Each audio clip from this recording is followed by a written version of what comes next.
Soy Luisa Ruiz. Tengo 65 años y vivo en un pequeño apartamento con vista a los tejados color terracota de Pozuelo de Alarcón, un tranquilo suburbio de Madrid. Mis mañanas suelen comenzar con el aroma del café tostado y el sonido lejano de las campanas de la iglesia, suficiente para calmar un corazón que ya ha sobrevivido a muchas tormentas.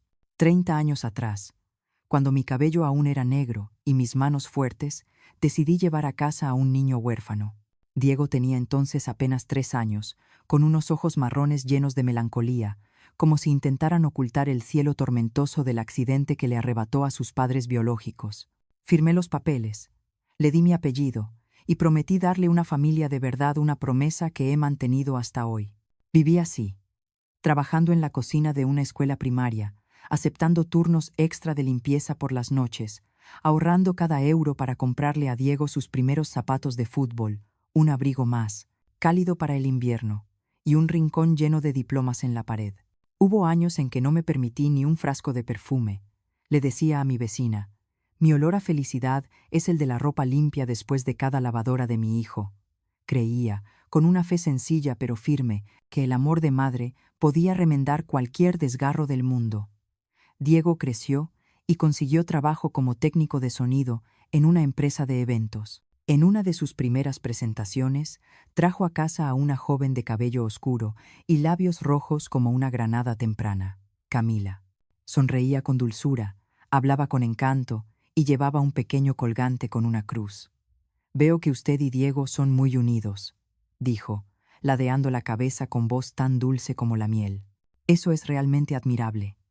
Yo sonreí sirviendo más empanadas sobre la mesa.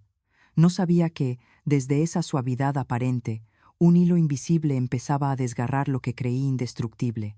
Tras la boda, se mudaron a Getafe, no muy lejos. Las visitas se fueron haciendo esporádicas. Los mensajes se volvieron frases cortas, y las llamadas, apresuradas. «Mamá, no me espere para cenar, estoy atascado en un show». «Otro día, ¿sí?». A veces alcanzaba a oír las palabras de Camila, afiladas como una navaja envuelta en seda. «Diego, ya tienes 38 años. Debes decidir por ti mismo. No dejes que tu madre controle todo». Yo fingía no oír.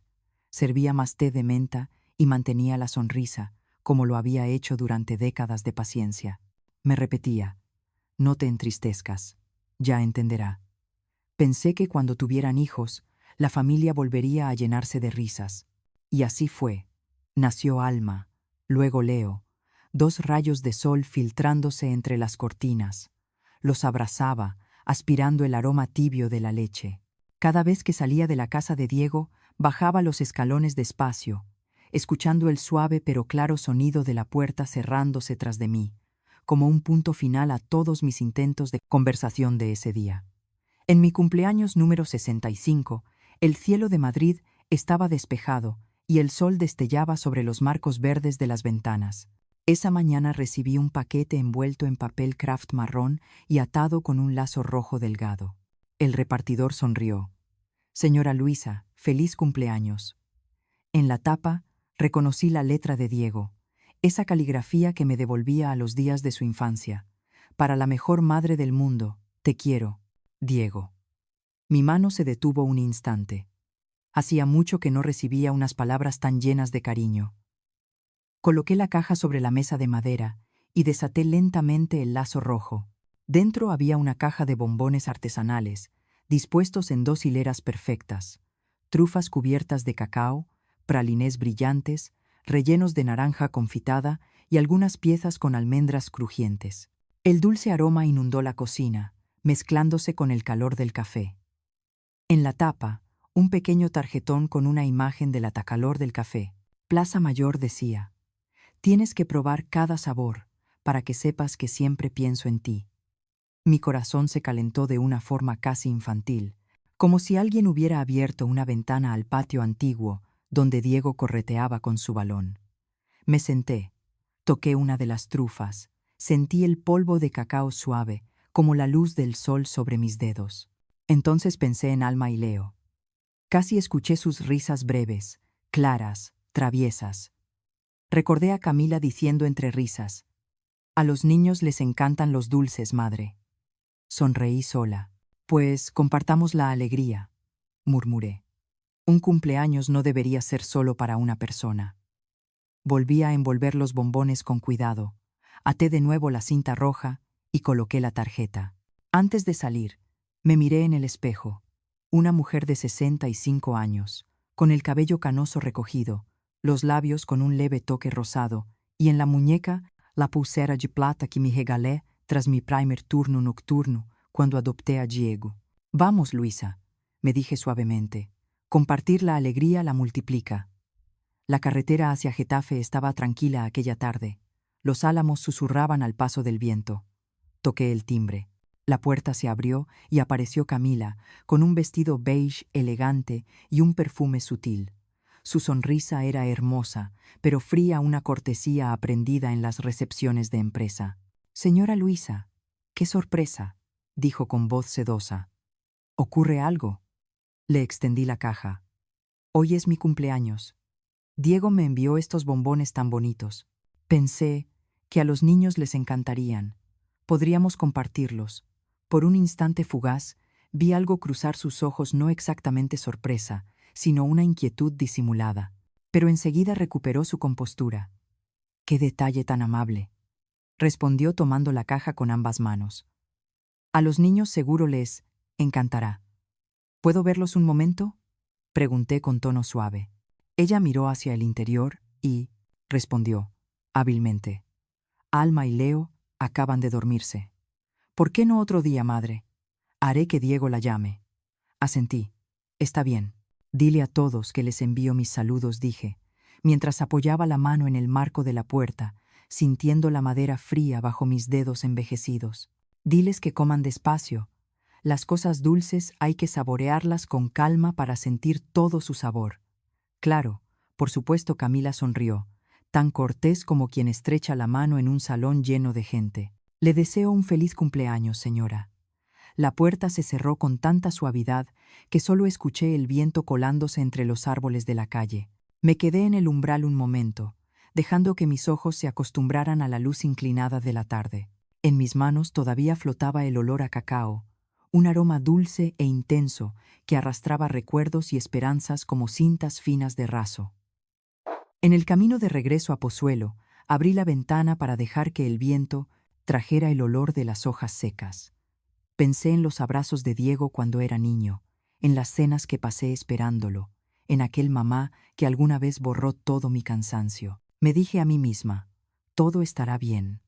Quizás aquella caja de bombones era el comienzo de una nueva estación cálida, una señal de que la familia siempre encuentra el modo de volver a unirse. Sonreí, giré el volante hacia la calle que conducía a mi pequeño apartamento. En mi cumpleaños, compartir la alegría siempre es algo bueno. No pensé en nada más. Solo sentí el corazón ligero, como una taza de té de menta aún tibia, suficiente para que la noche no pareciera tan larga. Era solo un comienzo, y yo creí, de verdad, que todo inicio con sabor dulce merece ser esperado. A la mañana siguiente, cuando el sol de Madrid apenas se filtraba por las cortinas, estaba preparando café cuando el teléfono sonó con fuerza. En la pantalla apareció el nombre de Diego. Sonreí. Mi hijo, quizá. Llamaba para felicitarme con retraso. Pero al responder, la voz al otro lado no era la de ese Diego que yo recordaba. «Mamá, mamá, ¿comiste los bombones?». Su voz temblaba, urgente, como si lo persiguieran. Me quedé inmóvil. «Todavía no. Pensaba probarlos esta tarde». «Pero no has comido ninguno, ¿verdad?», gritó, haciendo que mi corazón se encogiera. «Dime que no has comido ninguno».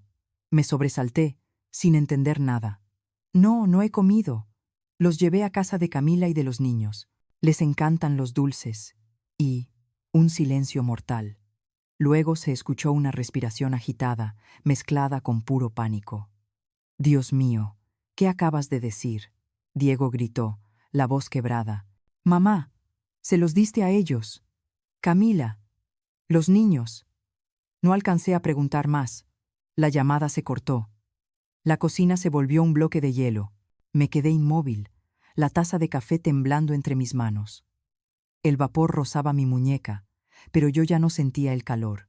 ¿Qué estaba pasando? ¿Por qué Diego sonaba tan aterrorizado por unos simples bombones? Al mediodía, mientras seguía esperando su llamada, el teléfono volvió a sonar. Esta vez era Camila, su voz entrecortada, jadeante, rota. Señora Luisa, los niños, Alma y Leo, han tenido que ser hospitalizados. Casi se me cayó el teléfono. Dios mío, ¿qué pasó? ¿Un accidente? ¿Qué ocurrió? Es la caja de bombones, sollozó. Comieron algunos y empezaron a vomitar. Se desmayaron. Los llevé al Hospital San Carlos. El médico dice que es una intoxicación grave.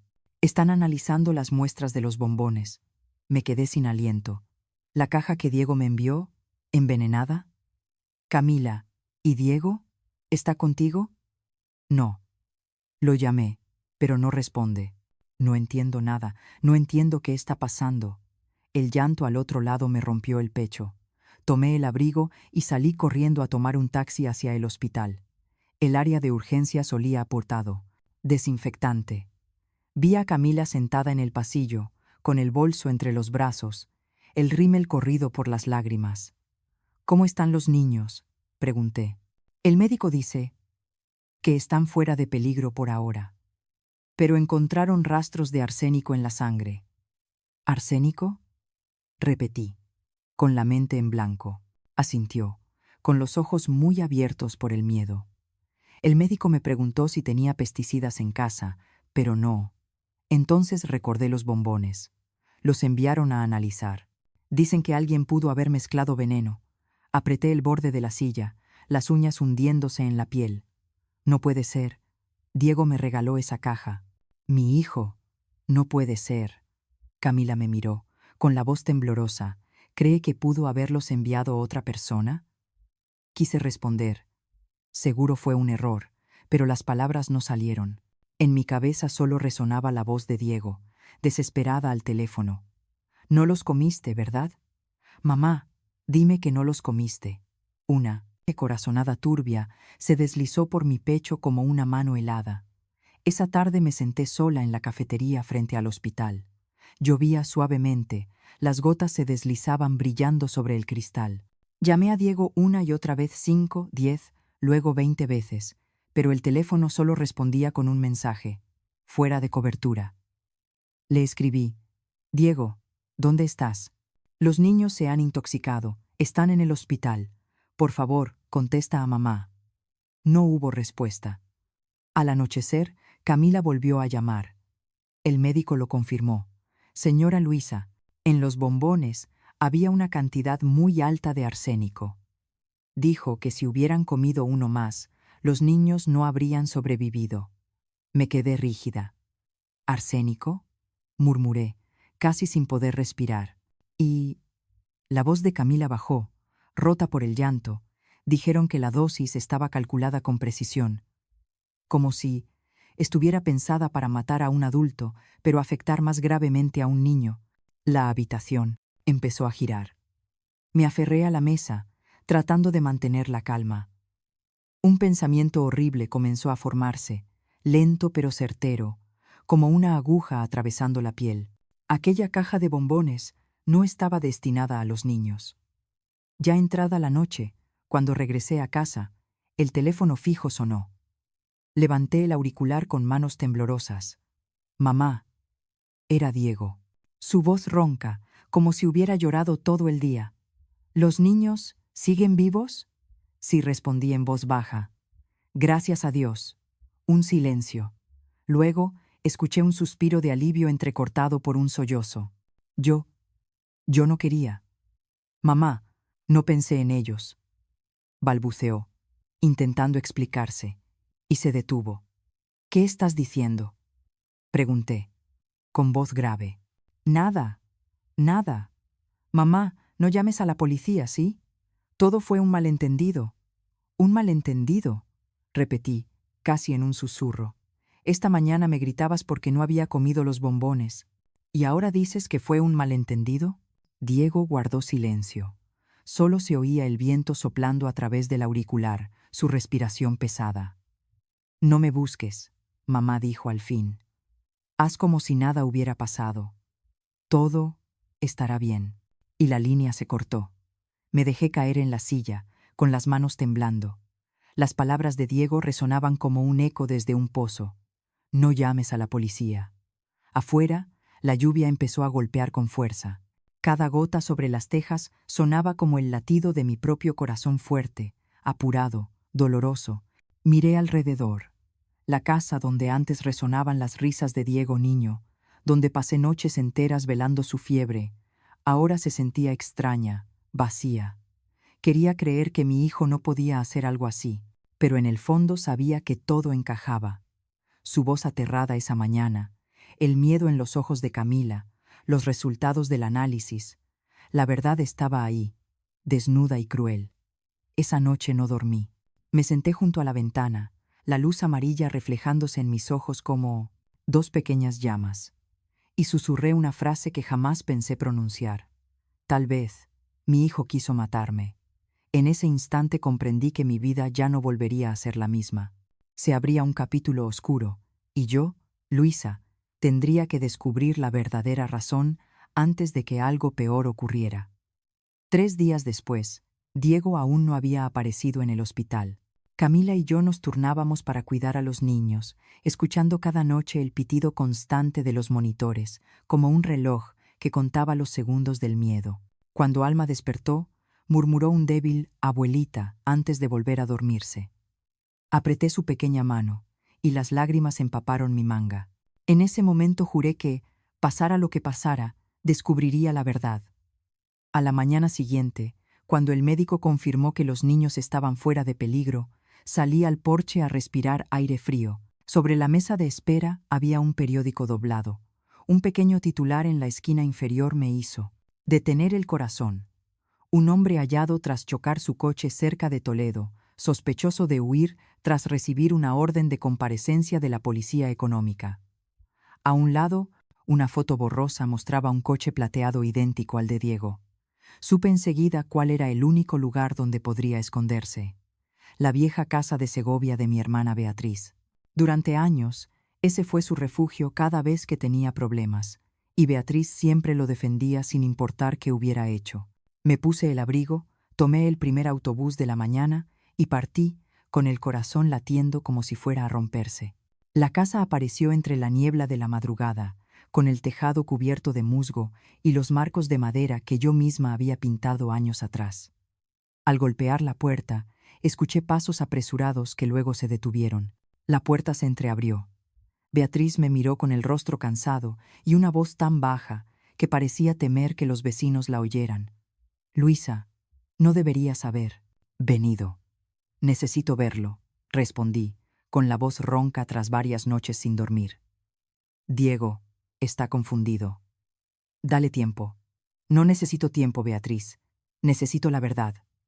«¿Está aquí?» La mirada de mi hermana se desvió, sus labios se apretaron, y entonces, al entender que ya no podía ocultarlo, se hizo a un lado. Entré, y al final del pasillo, Diego estaba allí.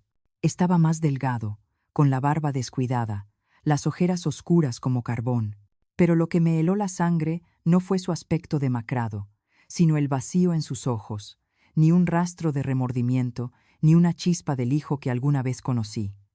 «¿Así que realmente te escondes aquí?», pregunté en voz baja, pero firme. «Yo no me escondo», respondió con una sonrisa amarga. «Solo necesitaba pensar un poco». «¿Pensar? ¿Después de que casi matas a tus hijos con la caja de bombones que enviaste a tu madre?». Mi pregunta cayó en la habitación como una piedra en un estanque quieto. Beatriz se tapó la boca con la mano. Diego apretó los puños. «No digas más», mamá murmuró. «¿Por qué?». Di un paso hacia él. «¿Tienes miedo? ¿O no soportas escuchar lo que hiciste?». Levantó la cabeza. Su mirada me estremeció, fría, cortante, la de un desconocido. «No tenía otra opción», dijo con voz serena, casi tranquila. «¿Otra opción aparte de matar a tu madre, Diego?», grité entre lágrimas. «No digas eso», exclamó Beatriz, pero Diego levantó la mano para callarla. Me miró fijamente y dijo, despacio, cada palabra como una cuchilla: «Tú me estorbabas». Necesitaba dinero.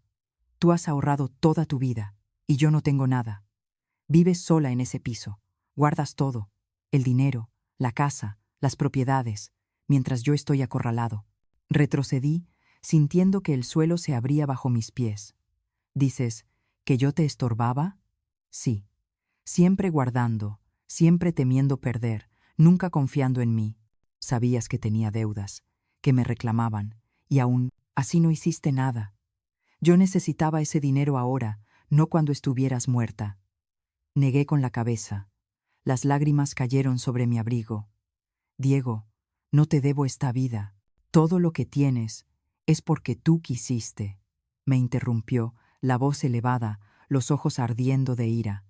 ¿Crees que quería que me criaran, que me dieran caridad? No entiendes lo que es vivir toda una vida bajo la sombra de otra persona. Nunca me trataste como a un adulto. Miré a mi hijo, aquel niño al que arrullé en noches de tormenta, al que curé cada vez que se caía, y ahora me gritaba como un extraño. ¿Y por eso? Susurré. ¿Por eso pusiste veneno en los bombones? Guardó silencio unos segundos, y luego dijo, en voz baja, casi como una confesión. Solo la cantidad suficiente para que tu corazón se detuviera sin que nadie sospechara. Un leve infarto, nada más. Cada palabra me oprimía el pecho. ¿Calculaste la dosis?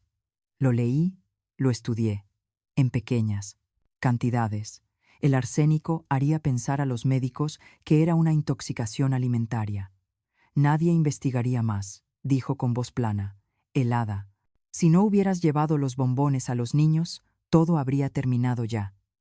Retrocedí, apoyándome en la mesa para no caer. Entonces es cierto. Todo es cierto. Beatriz rompió a llorar y corrió a tomarme la mano. Luisa, no, sigue siendo tu hijo. No respondí sin apartar la mirada de Diego. Mi hijo murió hace tiempo. El que tengo delante es otro. Diego soltó una carcajada seca. Tú siempre tienes la razón, ¿verdad? Ahora ganaste. Y yo lo perdí todo. No lo perdiste por mí, dije, con la voz quebrada. La avaricia te mató. Te mató por dentro. Se dio la vuelta, pero alcancé a ver su mano temblando, cerrándose en un puño. No supe si era rabia o miedo, solo supe que el monstruo que había alimentado con mi amor estaba completamente despierto. Salí hacia la puerta, con cada paso pesándome como plomo. Beatriz me llamó desde atrás. Luisa, ¿a dónde vas? A la policía respondí sin volver la cabeza. Detrás de mí, la voz ronca de Diego resonó. Te vas a arrepentir. Me detuve, pero no dije nada. La puerta se cerró tras de mí, dejando adentro el llanto de Beatriz y un silencio espeso como la noche. De camino a Madrid, el viento me azotaba la cara con un frío cortante. Observé el paisaje retrocediendo tras el cristal empañado y comprendí algo. El hijo al que había amado toda mi vida se había convertido en un extraño por dos palabras, el dinero. Pero también supe que la historia no había terminado. Una madre puede ser traicionada, pero jamás permitirá que el traidor escape de la justicia. Susurré al viento. Diego, me acabas de enseñar la última lección sobre la confianza. Ahora me toca enseñarte la del castigo. Y dentro de mí, el dolor empezó a transformarse en otra cosa. Una determinación fría, nacida de quien ha sido empujada al límite. Aquella noche, al regresar de Segovia, no pude dormir. El ruido de los coches en la avenida se mezclaba con la lluvia en la ventana, repitiendo cada palabra helada de la confesión de Diego. Sentada en la oscuridad, sostenía la pulsera de plata en mi muñeca, el primer regalo que me compré después de adoptarlo.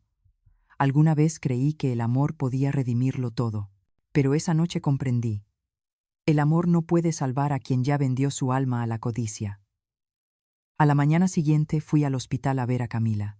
Ella estaba junto a la cama de Alma, con los ojos ojerosos, pero se iluminó al verme. Señora Luisa, dijo con voz temblorosa, no sé si darle las gracias o pedirle perdón. No quise creer, hasta que escuché a Diego hablar anoche con alguien. Fruncí el ceño. ¿Qué dijo? Llamó a un hombre llamado Álvaro. Le dijo que el asunto salió mal, que mi madre sigue viva. Solo escuché eso antes de que saliera corriendo de casa. Un escalofrío me recorrió la espalda. Álvaro. Un nombre desconocido, pero suficiente para abrir una nueva pista. Sabía que no podía seguir esperando. Tenía que actuar. 2 días después, fui al despacho del abogado Rafael Torres, viejo amigo de mi difunto esposo, quien años atrás me ayudó con los papeles de la herencia. Rafael, ya con más de 60 años, cabello blanco y mirada seria pero cálida, me escuchó en silencio mientras relataba todo: la caja de bombones, el hospital, la visita a Segovia y la confesión de Diego. Guardó silencio unos segundos y luego dijo con calma: Luisa, tienes 2 opciones: denunciarlo ahora mismo o reunir pruebas sólidas que nadie pueda refutar. Si quieres terminar esto de una vez por todas, conozco a alguien que puede ayudarte. ¿Quién? Tomás Vidal, ex policía de investigación, ahora detective privado, resolvió muchos casos de fraude financiero. Te lo presentaré. Unos días después me reuní con Tomás en una pequeña cafetería del barrio de Salamanca. Tendría unos 50 años, fuerte, con una mirada afilada como una navaja. Tras escuchar toda la historia, solo asintió. Usted quiere la verdad. La encontraré, pero prepárese. A veces la verdad es más sucia de lo que imaginamos. Miré por la ventana. La lluvia caía sobre el cristal como grietas diminutas. Ya lo he perdido todo, Tomás. Ahora solo quiero justicia. Pasaron 3 semanas. Tomás trabajaba en silencio, pero con eficacia. Cada vez que venía, una parte del velo caía un poco más.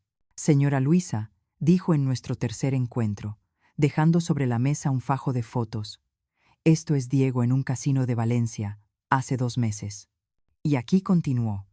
La copia de un contrato de préstamo por 50.000 euros, firmado por su hijo, con un avalista llamado Álvaro Lobo. Mis manos temblaban al pasar las páginas. Apuestas, deudas, engaños. Mi hijo se había hundido tan hondo que ya no había camino de regreso. Rafael analizó los documentos y añadió: según la ley, si intentó matar para apropiarse de tus bienes, la pena será muy severa. Pero necesitamos una prueba directa. ¿Grabaste o conservas algo de la conversación en Segovia? Guardé silencio unos segundos. Luego saqué de mi bolso un viejo teléfono. Grabé todo. Lo sentí. Algo en mí sabía que debía hacerlo. Puse la grabación.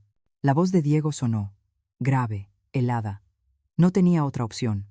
Tú me estorbabas. Solo la dosis justa para que tu corazón se detuviera. El médico no sospecharía nada. Rafael me miró y asintió con gravedad.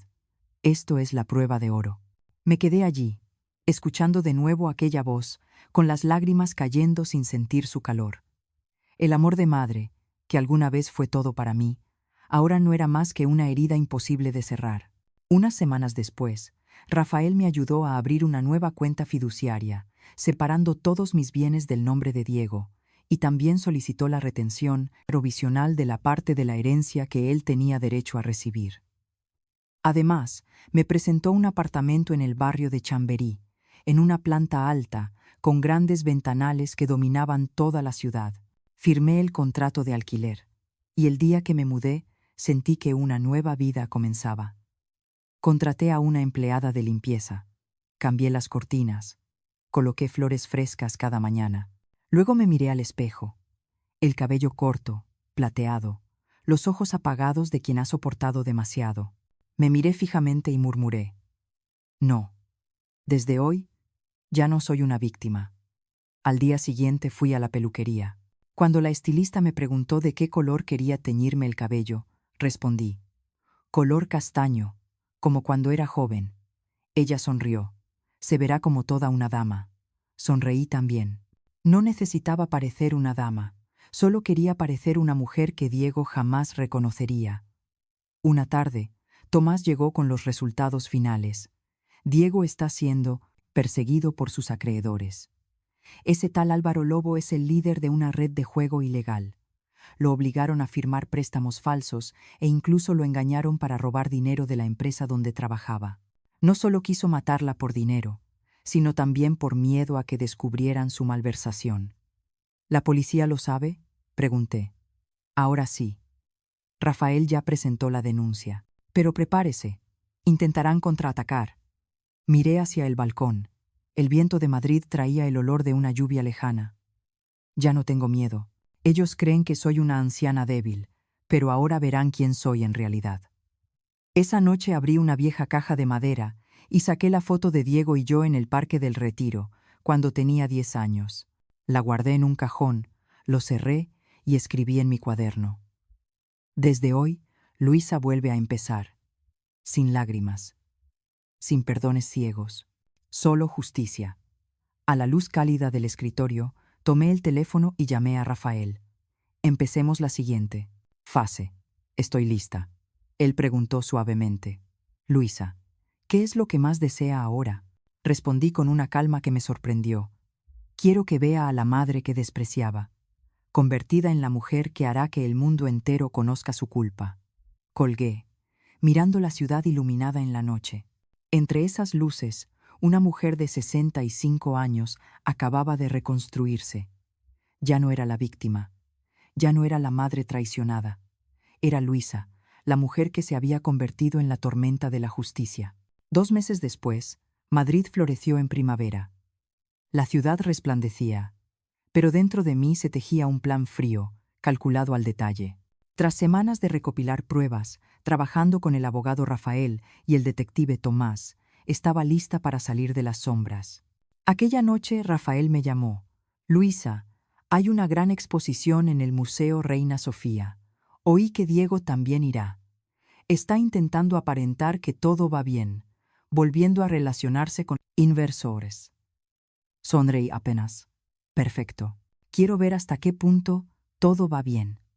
Elegí un vestido azul oscuro, de corte elegante, el cabello castaño suavemente ondulado, unos pequeños pendientes de plata brillando bajo la luz.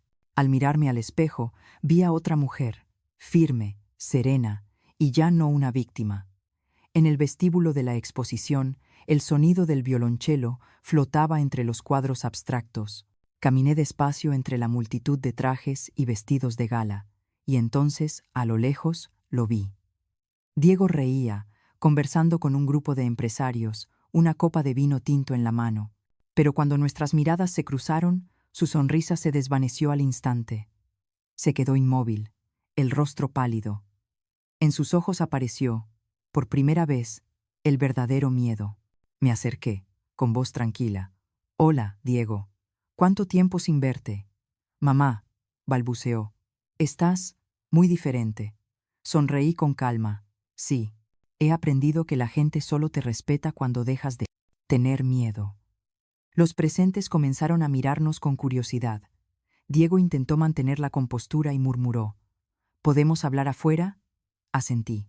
Madre e hijo salimos al pasillo vacío, donde la luz se reflejaba en los ventanales de cristal. ¿Qué quieres?, preguntó él con tono áspero.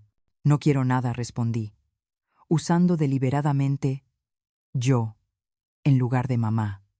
Solo quiero que sepas que tu juego está a punto de terminar. ¿Qué juego?, rió con desprecio. Saqué de mi bolso una carpeta con copias de los documentos, facturas de deuda, la grabación de su confesión, contratos de apuestas y un informe bancario. Coloqué el fajo de papeles sobre la mesa de cristal cercana y dije con calma: «Sabes, cuando los abogados y la policía escuchen esta voz, ya no lo llamarán un juego». Presioné el botón.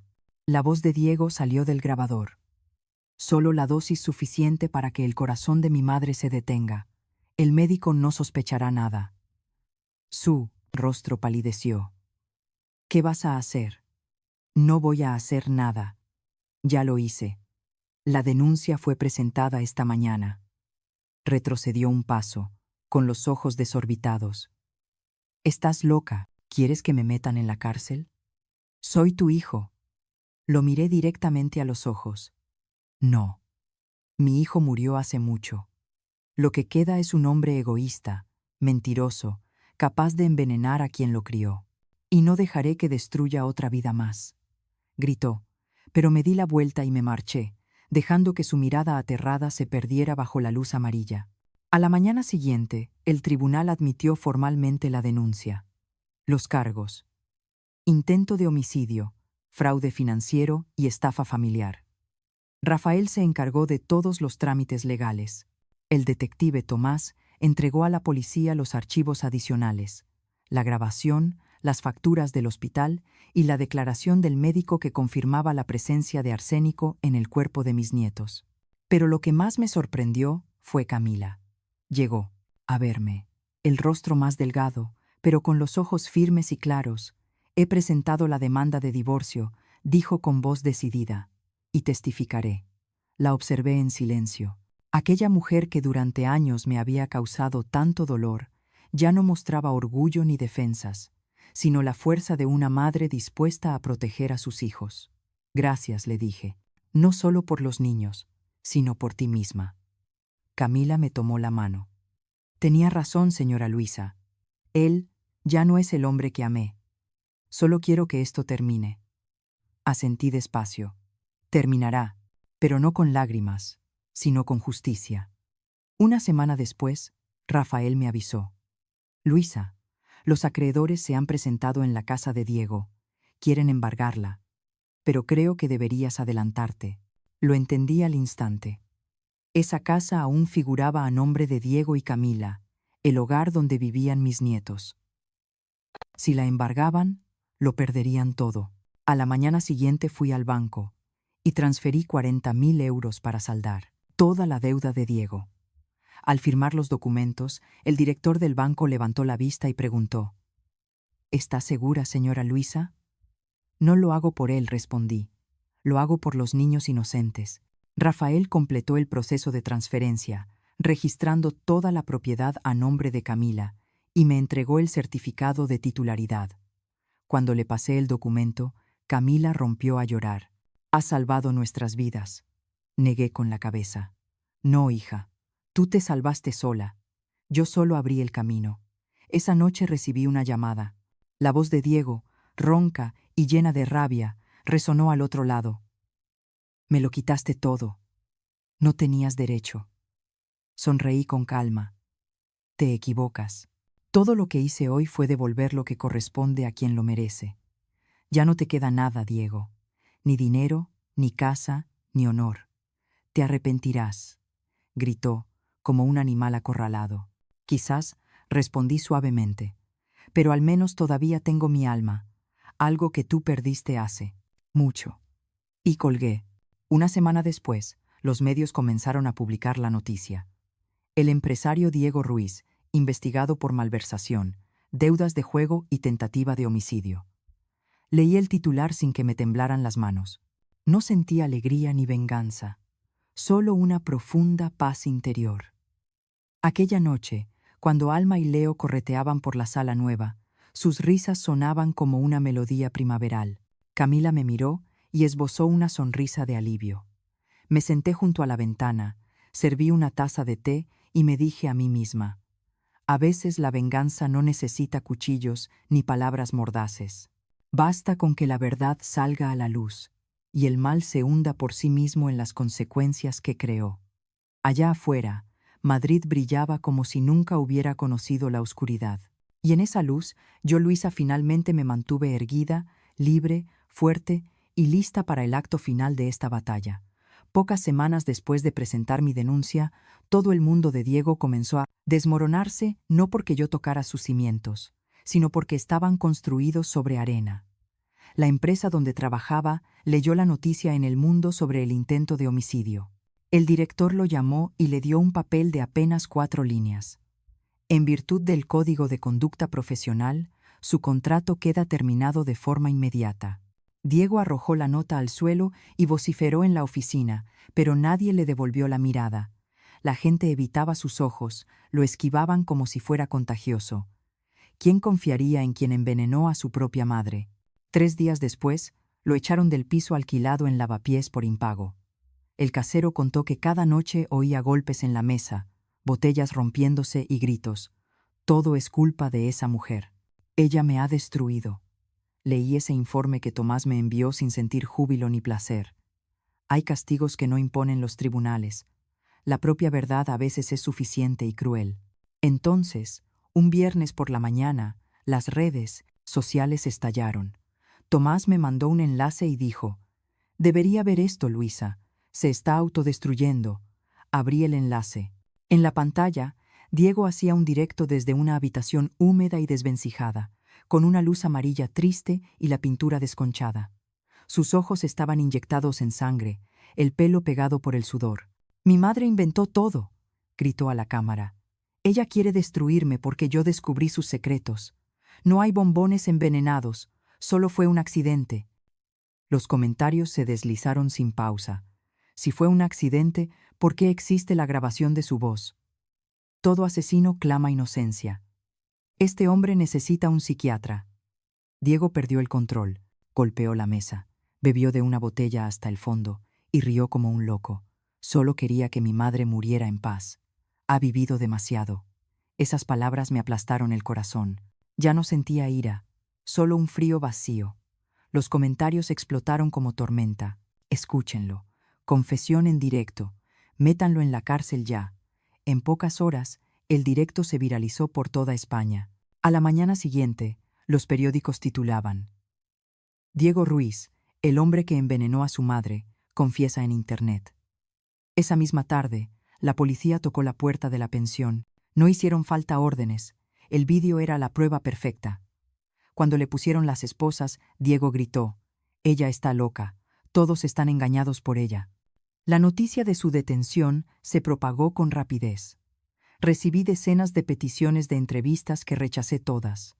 No necesitaba añadir palabra alguna. La justicia había empezado a hablar por mí. Meses después, el juicio se celebró en la Audiencia Provincial de Madrid. Entré en la sala con paso firme.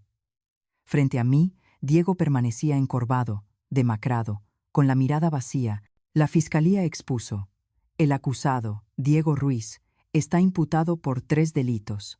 Homicidio en grado de tentativa contra punto del acusado, su propia madre, poner en peligro a menores y un fraude financiero a gran escala». Cuando se reprodujo la grabación en la sala, nadie dijo nada. La voz de Diego sonó fría y clara, solo la dosis suficiente para que el corazón de mi madre dejara de latir. «El médico pensará que fue un infarto», murmullo en la sala. No miré a Diego. Apreté la mano de Camila, sentada a mi lado. A mi lado, los niños dormían sobre el regazo de su madre.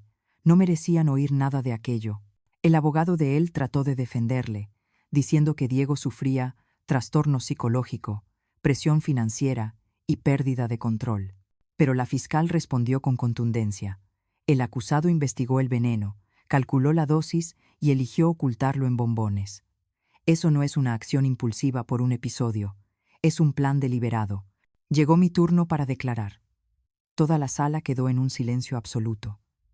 Me levanté sin que las manos temblaran, la voz serena, como si leyera un capítulo de mi vida. Siempre creí que el amor de una madre podía salvarlo todo, dije. Pero, a veces, ese amor ciego nos impide ver la oscuridad de quien criamos. Me detuve y miré fijamente a Diego. No pronuncio esto para condenarte, sino para que entiendas. Lo que hiciste ya no es un error, es un crimen. Diego no dijo palabra. Sus ojos me miraron un segundo y después bajó la vista. Tras 7 días de juicio, el tribunal emitió el veredicto final.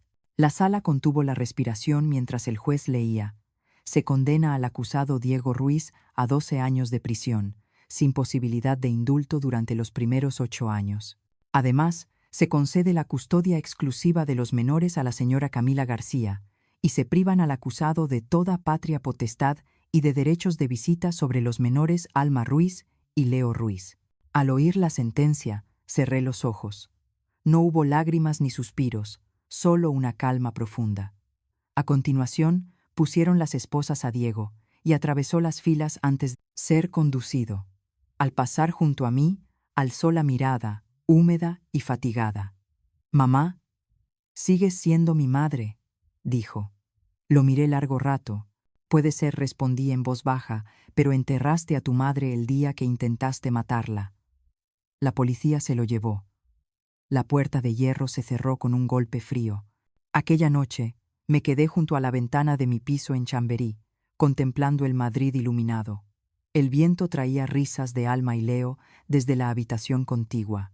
Sonreí y susurré: «Se acabó». A lo lejos, Las campanadas de la iglesia sonaron 6 veces.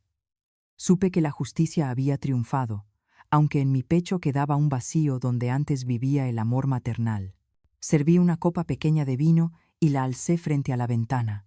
Por mi hijo, que tomó un camino equivocado, y por la madre que no pudo matar porque al final vivió más fuerte que nunca. Las luces de la ciudad se reflejaron en la copa, brillando como las lágrimas que ya no volverían a caer. Tras el juicio, regresé a mi piso en Chamberí con una sensación extraña. Paz, pero también vacío. Durante meses viví en un torbellino de dolor, investigación y lucha. Cuando todo terminó y ya nadie me amenazaba, me di cuenta de que había olvidado cómo vivir un día verdaderamente normal. A la mañana siguiente al veredicto, hice café y me senté en la ventana a mirar a la gente apresurada en la calle. La luz del sol entró por el cristal y tocó mi piel arrugada. Entonces lloré, pero no fueron lágrimas de miedo ni de pena, eran lágrimas de renacimiento. Comprendí que la justicia puede castigar al mal, pero solo el perdón y las acciones con sentido curan el alma. Semanas después, recibí una carta de una mujer llamada Soledad Vargas, que había leído el caso en el periódico. Ella escribió: Señora Luisa, tengo 68 años y mi hijo me echó de casa. Leí su historia y supe que no estoy sola. Gracias por atreverse a hablar y a ponerse en pie. Esa carta encendió una chispa en mí. Si mi historia podía dar valor a otra mujer, ¿por qué no convertir mi dolor en fuerza para otras? Llamé a Rafael, el abogado que me acompañó en todo, y le dije: Rafael, quiero crear una organización, un lugar al que puedan acudir mujeres como yo cuando sean traicionadas por sus propias familias. Él meditó un momento y luego sonrió. Entonces déjeme ayudarla a redactar los estatutos. ¿Qué nombre quiere darle? Miré por la ventana, la luz atravesando las nubes, y contesté: Fundación Luisa, por la dignidad de las mujeres. Ventana de las mujeres. 3 meses después, la fundación se inauguró oficialmente en un acto sencillo pero emotivo en Madrid. No hubo prensa estridente, solo unas mujeres de cabello cano que habían sufrido abuso psicológico y algunas jóvenes buscando escapar de la manipulación familiar. Me puse de pie en el estrado, la voz aún temblorosa, pero la mirada clara. No podemos elegir dónde nacemos, pero sí podemos elegir cómo seguimos viviendo. El amor no significa soportar, y la devoción filial no consiste en aceptar el dolor. Desde hoy, cada una de nosotras aprenderá a amarse de nuevo. Los aplausos llenaron la sala, y en ese instante supe que la vieja Luisa, la que temía, la que fue engañada, había muerto para siempre. Meses después, junto a mi pequeño equipo, alquilamos una casa de 3 plantas en las afueras de Madrid. La planta baja se convirtió en oficina, la segunda en refugio temporal para mujeres mayores abandonadas por sus hijos, y la tercera en la Sala de la Esperanza, donde se reunía el Círculo de la Fuerza. Cada jueves, aquella sala se iluminaba. Más de 20 mujeres se sentaban alrededor de una mesa redonda y compartían sus historias. Hijos que les robaron dinero, nueras que las humillaron, engaños para firmar la cesión de sus casas. Y cada vez que una hablaba, las demás asentían, tomándose las manos en silencio. Siempre cerraba los encuentros con una frase: no podemos volver al pasado, pero podemos convertir las cicatrices en insignias de fuerza. Nadie se marchaba sin sonreír. Camila también fue cambiando. Una tarde vino a verme con los niños. Se sentó y con una luz nueva en los ojos me dijo: Señora Luisa, me he matriculado en psicología familiar en la Universidad Complutense. Quiero ayudar a las mujeres a reconocer cuándo están siendo manipuladas. Quiero que Alma y Leo crezcan diferentes a su padre. Le tomé la mano, emocionada. Has elegido bien, Camila. Estoy segura de que un día ayudarás a cientos de personas, como yo te ayudé a ti. Los niños corrían por la habitación, riendo. Alma, la niña de 8 años, de rizos como los de Diego, se acercó y me abrazó. Abuela, cuando papá salga de la cárcel, ¿lo vas a perdonar? Me incliné, mirándola a los ojos. Perdonar es cosa del corazón, pero confiar es distinto. Tu padre hizo algo terrible y debe asumirlo, pero yo rezo para que aprenda a amar del manera correcta. Leo, el pequeño de 6 años, preguntó con inocencia. ¿Y qué es amar de la manera correcta, abuela? Sonreí y acaricié su cabello. Es amar sin hacer daño, hijo. El tiempo pasó, y la fundación empezó a recibir cartas de todas partes. Mujeres de Sevilla, Valencia, incluso de Bilbao, contaban que habían encontrado refugio después de ver mi entrevista en televisión. Un día recibí un sobre grueso del Ministerio de Asuntos Sociales de España. Dentro había un certificado que reconocía oficialmente la Fundación Luisa como una organización sin fines de lucro a nivel nacional. Abracé el documento entre las manos, las lágrimas rodando, pero esta vez eran de orgullo. Rafael vino a felicitarme con una botella de vino tinto. Levantó su copa y dijo: «Ha convertido su dolor en luz para cientos de personas. No muchos logran algo así, Luisa». Respondí con voz suave, porque lo supe. Si no hacía nada, la muerte en mi corazón seguiría viva. 3 años después, al cumplir 68, me invitaron a hablar en el Foro de Igualdad de Madrid. En el gran escenario, conté mi historia ante cientos de personas, entre ellas jóvenes que escuchaban en silencio, con los ojos húmedos. Al final, dije: fui una madre envenenada, una mujer traicionada. Pero eso mismo me obligó a renacer. Aprendí que la fuerza no viene de vencer a otros, sino de no dejar que la oscuridad te venza a ti. Los aplausos resonaron, interminables. Esa noche, regresé a casa, abrí mi cuaderno y escribí la última línea. Si algún día ya no estoy, que esta fundación siga viva, para que toda mujer herida pueda alzar la cabeza y decir: sigo aquí, he sobrevivido. El viento nocturno se colaba por la ventana, trayendo consigo el sonido lejano de las campanas de la iglesia. Cerré suavemente el cuaderno, cerré los ojos y sonreí. Luisa, la mujer que una vez fue traicionada, se había convertido en la llama que guía a otras mujeres a preservar, reencontrarse consigo mismas. Y esa era, sin duda, la mayor victoria de mi vida. Han pasado 6 años desde que terminó el juicio. Yo, Luisa Ruiz, tengo ahora 71 años y vivo en el corazón de Madrid, donde cada mañana la luz del sol se filtra por las cortinas y las campanas de la iglesia resuenan a lo lejos, recordándome que la vida aún guarda cosas hermosas. Sigo acudiendo con regularidad a la Fundación Luisa, el hogar de mujeres que alguna vez estuvieron al borde del abismo. Cada martes por la mañana, nos sentamos juntas en el porche, compartimos historias, preparamos café y hablamos de nuevos sueños. Alma y Leo, mis nietos, ya han crecido. Son buenos y sensatos. Camila, mi nuera, se graduó en psicología y empezó a trabajar como profesora en un centro de orientación familiar. Todo ello me confirma que Dios no quita nada sin tener la intención de devolver algo mejor, a veces infinitamente mayor. Y entonces, una tarde de marzo, justo al terminar la reunión del grupo Círculo de la Fuerza, el guardia entró con un sobre amarillento en la mano. «Hay algo para usted, desde la prisión de Segovia, señora». Miré la letra torpe en el sobre, y mi corazón se encogió. Diego Ruiz. Pensé que, después de todo, nunca volvería a aparecer en mi vida, ni siquiera en una hoja de papel. Pero el destino quiso que escuchara, una última vez, la voz de quien una vez me llamó madre. Abrí el sobre. Dentro había una carta larga, escrita con trazos temblorosos, como si hubiera nacido del remordimiento. «Mamá, sé que quizás nunca leerás esta carta, pero durante estos 6 años, cada noche te sueño de pie frente a mí, sin decir palabra. Ya no soy el mismo hijo de entonces. En prisión conocí al capellán, aprendí a rezar y empecé a entender lo que hice. Pero no puedo dejar de pensar que, si no hubieras sido tan severa, si me hubieras comprendido más, tal vez nada habría llegado tan lejos. Estaba acorralado, por las deudas, por las malas influencias, por las circunstancias.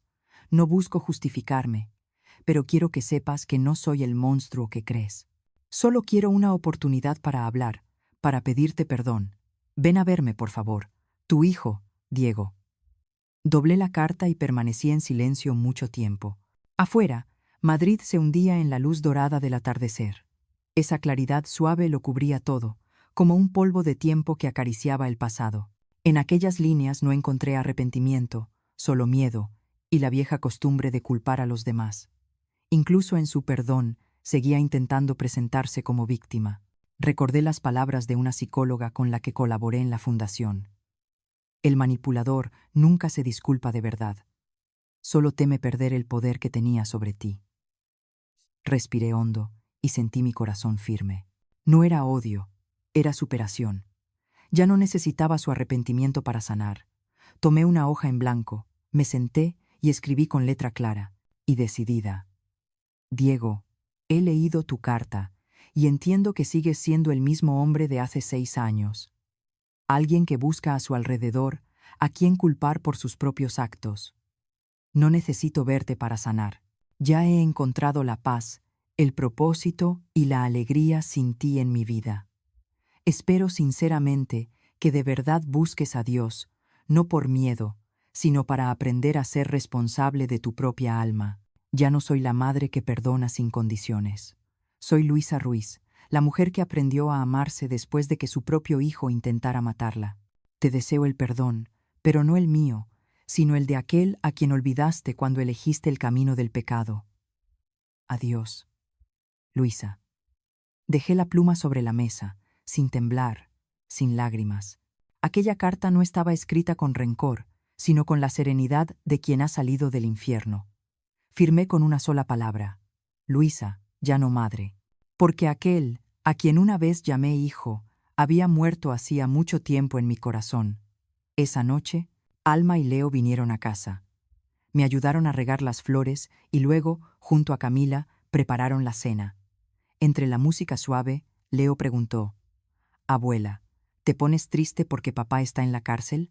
Miré los ojos limpios del niño y respondí con calma: No, cariño, no estoy triste. Solo siento pena por quien olvidó cómo amar. Pero, a veces, perder la libertad es el precio justo para volver a aprender lo que significa ser honesto. Alma puso su mano sobre mi hombro y sonrió. Abuela, tú nos enseñas muchas cosas. En la escuela les dije a mis amigas que amar no significa soportar. La maestra dijo que soy muy lista. Reí y la abracé. No es cuestión de ser lista, hija. Es que sabes lo que está bien. Quien hace daño debe asumir las consecuencias, pero eso no significa dejar de amar. Solo significa amar de otra manera, con más fuerza, y sin perder el respeto por una misma. Camila me miró con los ojos llenos de lágrimas. Señora Luisa, quizá usted nos ha dado la lección más grande.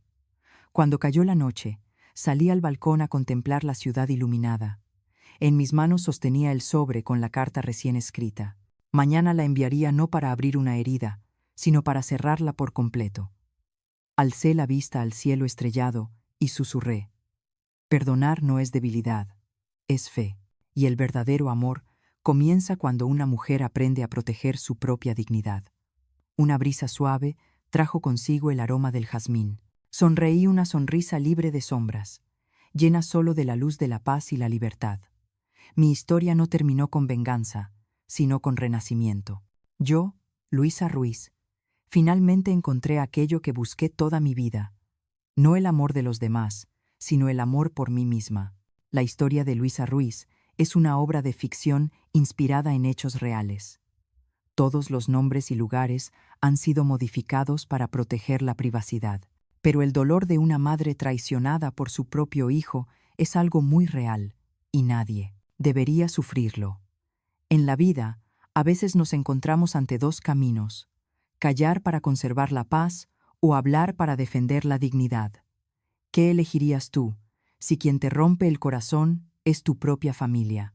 Luisa eligió el camino más difícil: decir la verdad y hallar la paz en la luz de la fe. Porque, al final, Dios nunca abandona a quienes viven y aman con sinceridad. Gracias por escuchar esta historia. Quédate en el canal. Y no olvides ver los 2 videos recomendados al final de la pantalla, quizás uno de ellos toque tu corazón hoy.